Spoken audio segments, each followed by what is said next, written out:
இந்த 5500 கோடியை அவங்க மார்க்கெட்லேருந்து எடுத்து எதுக்கெல்லாம் யூஸ் பண்ண போகிறாங்க அப்படிங்கிறதையும் அந்த ப்ராஸ்பெக்டஸில் அவங்க போட்டிருப்பாங்க. ஃபைனான்ஷியல் இயருக்கான சேல்ஸ் பார்த்தீங்கன்னா 3,30,000 வெஹிக்கிள்ஸ் விற்றுருக்காங்க ஓலாவில். 10,000 கோடி ஆகுதா, 2,500 கோடி இந்த வருஷம் எனக்கு டிப்ரிசியேஷன் அப்படின்னு சொல்லி 4 வருஷத்தில் you have to make that value as 0. என்னதான் உங்களுக்கு ப்ராஃபிட்டாக வந்திருந்தாலும் நீங்கள் அதை டெப்ரிசியேஷனை அக்கௌண்டிங்கில் காமிக்கும் பொழுது 2,000 - 2,000 ப்ராஃபிட்டே இல்லாமல் லாஸே இல்லாமல் இருக்கிற மாதிரி தான் இருக்கும். ஸோ 195 தான் மேக்ஸிமம்னு கிடையாது.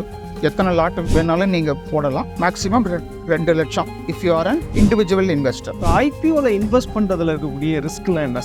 இப்போ மினிமம் லாட் 15,000 கம்மியாக நீங்கள் வாங்க முடியாது ஐபிஓவில். ராஜேஷ் சார், ஓலா எலக்ட்ரிக் ஐபிஓக்கு வந்தாச்சு, சப்ஸ்கிரிப்ஷனுக்கு ரெடியாக இருக்குது. இன்னையிலேருந்து ஆகஸ்ட் 6ஆம் தேதி வரையும் மக்கள் சப்ஸ்கிரிப்ஷன் எடுக்கலாம் அப்படின்றது மாதிரி சொல்லியிருக்கிறாங்க. ஓலா எலக்ட்ரிக்கை பொறுத்தவரையில் ஒரு 35% மார்க்கெட் ஷேர் வச்சுருக்காங்க. இப்போ இந்த நிறுவனத்தில் நம்ம இன்வெஸ்ட் பண்ணுறது அப்படின்றது ஒரு சரியான முடிவாக இருக்குமா? இன்வெஸ்ட் பண்ணுறதுக்கு முன்னாடி நீங்கள் என்னென்ன பார்க்கணும் அப்படின்னு சொன்னால், இந்த 35% ஷேரை இன்க்ரீஸ் பண்ணுறதுக்கு என்ன பிளான் வச்சுருக்காங்க அப்படிங்கிறத பார்க்கணும். ஸோ இப்போ நிறைய எலக்ட்ரிக் ஸ்கூட்டர்ஸ் வருது, சைனீஸ் மார்க்கெட்லேருந்து வருது நிறைய. ஸோ இதெல்லாம் தாண்டி what kind of a plan do they have அப்படிங்கிறது அவங்க ப்ராஸ்பெக்டிவ்ஸை படித்தாலே உங்களுக்கு தெரியும். ஸோ ரெண்டாவது, இந்த 5,500 கோடியை அவங்க மார்க்கெட்லேருந்து எடுத்து எதுக்கெல்லாம் யூஸ் பண்ண போகிறாங்க அப்படிங்கிறதையும் அந்த ப்ராஸ்பெக்டஸில் அவங்க போட்டிருப்பாங்க. So in case if they're using to close their debt, அவங்க கடனெல்லாம் அடைச்சிட்டு ஒரு நெக்ஸ்ட் இயர் இப்போ மெஜாரிட்டி அவங்க நஷ்டத்தில் ஓடுறது அப்படின்னு பார்த்தீங்கன்னா இந்த கடனால் தான். ஸோ இந்த கடனெல்லாம் அடைச்சிட்டாங்கன்னா இப்போ நெக்ஸ்ட் இயர்லேருந்து லாபம் வரலாம். அடுத்த ஃபைனான்ஷியல் இயர்லேருந்து கோடி அப்படின்னு சொல்கிறது ஃப்ரெஷ் ஷேர் இஷ்யூ பண்ண போகிறாங்க. ஆமாம், ஃப்ரெஷ் ஷேர் இஷ்யூ பண்ணிவிட்டு எக்ஸிஸ்டிங் ஷேர்ஸ் யார் மார்க்கெட்டுக்கு தராங்களோ, இப்போ மெஜாரிட்டி 75% வரைக்கும் தான் அந்த ப்ரமோட்டர்ஸ் வச்சுருக்கலாம் அப்படின்ட்டு, அண்ட் இன்வெஸ்டர்ஸ், லார்ஜ் இன்வெஸ்டர்ஸ் வச்சுருக்கலாம் அப்படின்ட்டுருக்கு. ஸோ பாக்கி இருக்கிற 25% அவங்க கொடுத்து ஆகணும். வேறு வழியே ஐபிஓவில் அவங்களால 75%க்கு மேலே வச்சுருக்க முடியாது. ஸோ மெஜாரிட்டி ஸ்டேக் அவங்க வச்சுருந்தாலும் இந்த 25% ஸ்டேக்கு இந்த மார்க்கெட்டுக்கு வரும்பொழுது நாம் எல்லாம் பார்க்க வேண்டியது இந்த நிறுவனம் எப்படி போக போகுது, அதோடைய பாதை என்ன.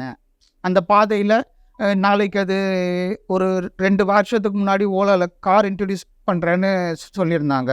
இப்போது லாஸ்ட் ஃபைனான்ஷியல் இயருக்கான சேல்ஸ் பார்த்தீங்கன்னா 3,30,000 வெஹிக்கிள்ஸ் விற்றுருக்காங்க ஓலாவில். ஸோ 4 மாடல் வச்சுருக்காங்க.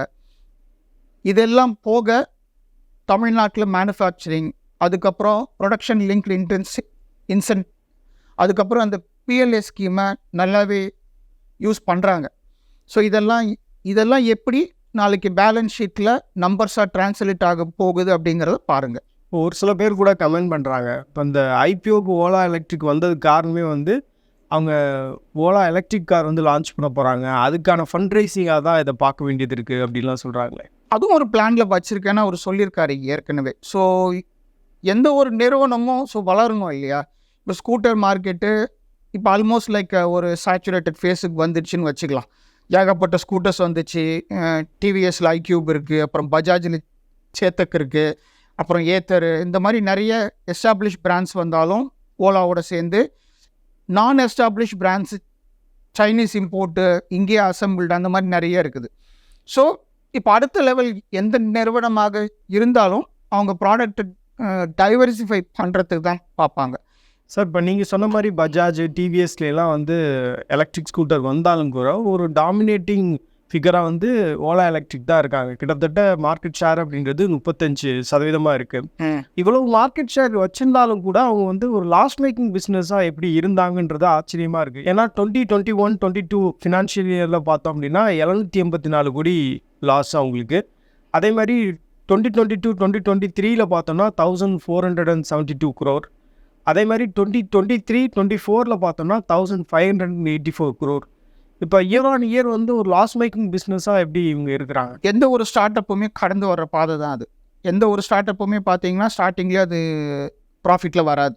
ஒரு 2 வருஷம், 3 வருஷம், 4 வருஷம் அது லாஸில் போயிட்டு அதுக்கப்புறம் அந்த ப்ரமோட்டர் அந்த லாஸை எப்படி ப்ராஃபிட்டாக மாற்றுறாருங்கிறதுல இருக்கும். இது மெஜாரிட்டியாக ஏன் லாஸ் வந்தது அப்படின்னு சொல்லி பார்த்தோம்னா, லாஸ்ட் டைம் இன்சிடென்ட்ஸ் எல்லாமே நடந்தது. ரிசர்ச் அண்ட் டெவலப்மெண்ட்டுக்கு நிறைய செலவாயிருக்கும். புதுசாக ஃபேக்ட்ரி செட் பண்ணுறதுக்கு நிறைய செலவாயிருக்கும். அப்புறம் ஒவ்வொரு முறையும் அட்ரிஷனு, நியூ ஜாப்ஸ் எடுக்கிறது, அந்த இவங்க வேலையை விட்டுட்டு போகிற சமயத்துலேருந்து இப்போ லோ லெவல் இப்போ கிரவுண்ட் லெவல் ஃபேக்ட்ரி ஒர்க்கர்ஸ் எல்லாம் பார்த்தீங்கன்னா, அவங்களுக்கு நோட்டீஸ் பீரியட்லாம் அவங்க இருக்க எனக்கு மேரேஜ் ஆகிடுச்சு நான் போகிறேன்னு சொல்லிட்டு கிளம்பிடுவாங்க. ஓகேவா? இந்த மாதிரி நேரங்களில் ஸோ உங்களுக்கு ப்ரொடக்ஷன் பாதிக்கலாம். ப்ரொடக்ஷன் பாதிக்கும் போது சேல்ஸ் பாதிக்கலாம். இந்த மாதிரி நிறைய விஷயங்கள் இருக்குது. ப்ளஸ் ரிசர்ச் அண்ட் டெவலப்மெண்ட்டுக்கு நிறைய செலவாகும். எந்த ஒரு பைக்காக இருந்தாலும் எந்த ஒரு வண்டியாக இருந்தாலும் ஏகப்பட்ட செலவாகிறது இந்த ரிசர்ச் அண்ட் டெவலப்மெண்ட்டுக்கு தான். நிறைய விஷயங்கள் அவங்க ட்ரை பண்ணி பார்ப்பாங்க. ஸோ ஒவ்வொரு விஷயத்துக்கும் ஆகிற செலவு, அந்த டிசைனுக்கு ஆகிற செலவு, மேனுஃபேக்சருக்கு ஆகிற செலவு, இது எல்லாம் இப்போ ஒரே ஸ்கூட்டருக்கு இப்போ ஒரு சீட்டு அப்படின்னு சொன்னால் அந்த சிங்கிள் சீட்டை மட்டும் அவங்க ஃபர்ஸ்ட் டைம் ஃபைனலைஸ் ஆகிருக்க மாட்டாங்க. ஒரு 40-50 சீட்டை அவங்க ட்ரை பண்ணி பார்த்துருப்பாங்க. ஸோ இதெல்லாம் சேர்க்கும் பொழுது ஸ்டார்டிங்கில் இந்த மாதிரி செலவுகள் ஆகும். அந்த செலவுகள்னால கடன் நிறைய வாங்கியிருப்பாங்க. அந்த கடனுக்கு கட்டுற வட்டினால் உங்களுக்கு லாஸ் வர்றதுக்கான வாய்ப்புகள் இருக்குது. இப்போது புதுசாக காரு இன்ட்ரடியூஸ் பண்ணுறதா பேசிகிட்டு இருந்தாங்க. அதுக்கு ஒரு ரூமர் இருக்குது.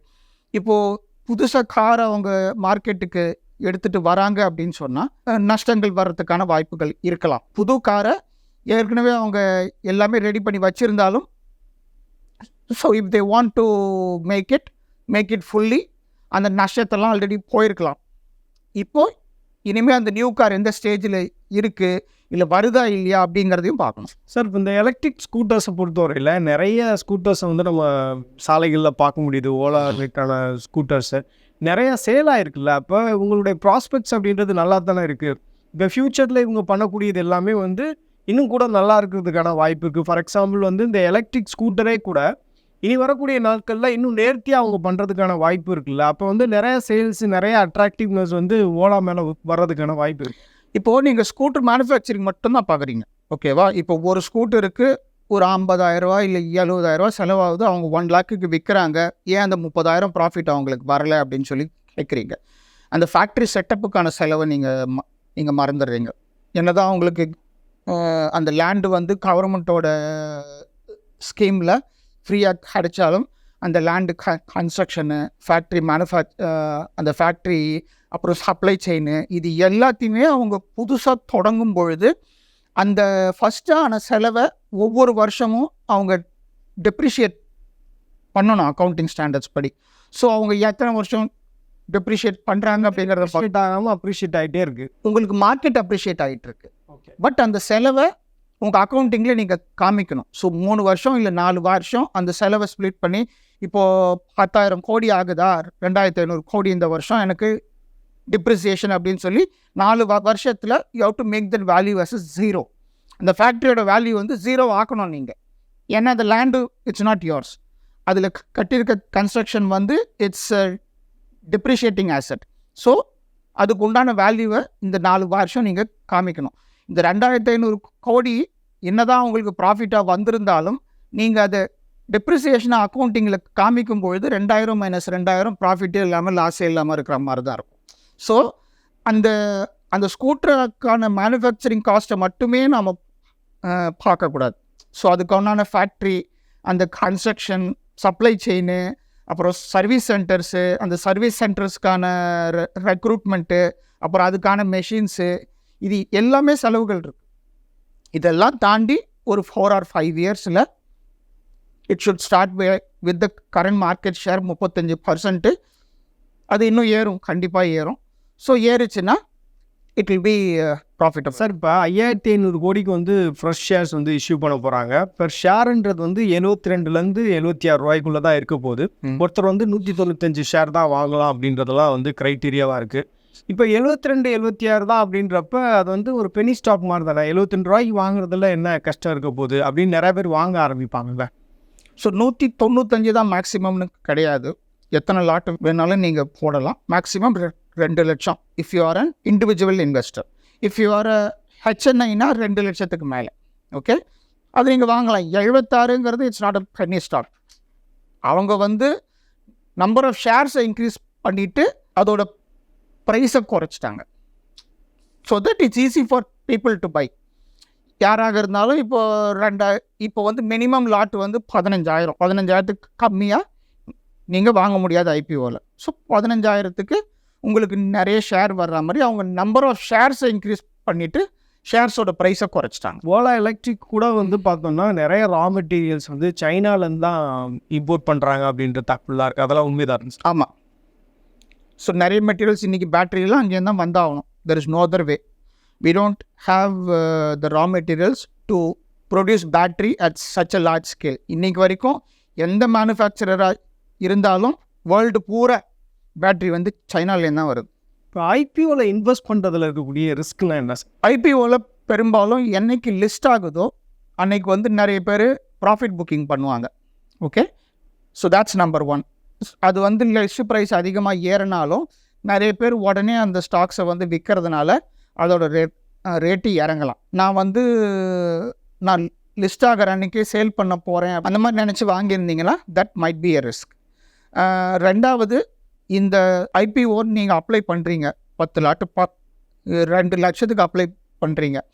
இப்போ இந்த மாதிரி நிறைய எதிர்பார்ப்புகள் இருக்க ஐபிஓலாம் 18 டைமு 19 டைமு 40 டைமு 130 டைமெல்லாம் ஓவர் சப்ஸ்கிரைப் ஆகிறதுக்கான வாய்ப்புகள் இருக்குது. இண்டிவிஜுவல் கேட்டகரியில் மட்டும் இந்த மாதிரி ஓவர் சப்ஸ்கிரிப்ஷன் நிறைய நடக்கும். அந்த மாதிரி சிச்சுவேஷனில் ட்ரா ஆஃப் லாட்ஸ், அதாவது குலுக்கல் முறையில் தான் உங்களுக்கு ஸ்டாக்ஸை அலோகேட் பண்ணுவாங்க. அந்த மாதிரி ஸ்டேஜில் உங்களுடைய பணம் அத்தனை நாள் பிளாக் ஆகி நிற்கும். ஒரு 7 நாள் 8 நாள் ஒரு 15 நாள் பிளாக் ஆகி நிற்கும். ஸோ இது ஒரு ரிஸ்க்கு. அண்ட் 3வது ரிஸ்க்கு, அது லிஸ்ட் ஆகிற அன்னைக்கு ப்ரீமியமில் அதிகமாக லிஸ்ட் ஆகுதா இல்லை டிஸ்கவுண்ட்டில் லிஸ்ட் ஆகுதா அப்படிங்கிறது நமக்கு தெரியாது.